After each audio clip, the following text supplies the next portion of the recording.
Bonjour mesdames et messieurs, bienvenue à votre chaîne d'information L'Afrique en marche et bien n'oubliez pas de vous abonner à la chaîne pour ne pas rater notre prochaine publication.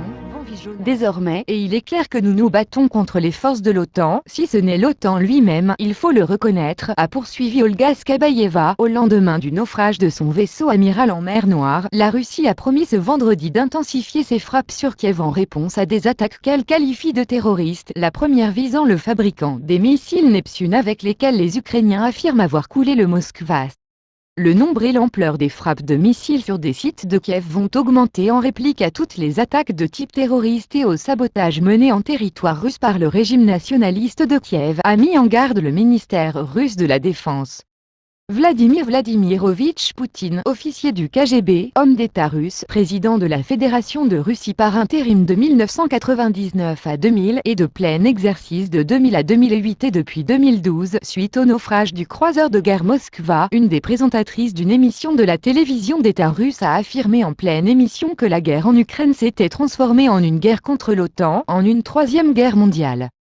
Olga Skabayeva, fervente partisane du chef du Kremlin et clairement favorable à l'invasion de l'Ukraine par la Russie, a insisté ce jeudi sur le fait que Moscou était désormais en guerre contre l'OTAN. Pour elle, le naufrage du croiseur Moskva dans la mer Noire signifie que l'opération militaire spéciale de Poutine, lancée en février, avait atteint un nouveau niveau. La Russie réagit avec hystérie au naufrage de son croiseur. La propagandiste Olga Skabayeva a qualifié l'opération spéciale de guerre mondiale. Olga Skabayeva, présentatrice de Russie, a déclaré que la Russie se bat désormais non seulement contre les armes fournies par l'OTAN, mais aussi contre l'Alliance elle-même, et d'ajouter que le soutien occidental à l'Ukraine équivalait à un conflit direct avec la Russie, déclarant « L'escalade que nous voyons peut certainement être appelée la troisième guerre mondiale ».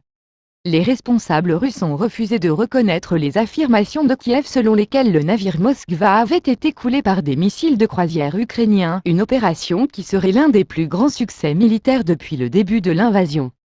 Mais les revendications de Kiev suffisent à provoquer la colère de Moscou. Le ton agressif et bellique des intervenants dans cette émission télé témoigne du changement de politique et de vision des Russes vis-à-vis de l'Ukraine et de l'Occident. Un invité de l'émission a même comparé le naufrage du Moskva à une attaque sur le sol russe.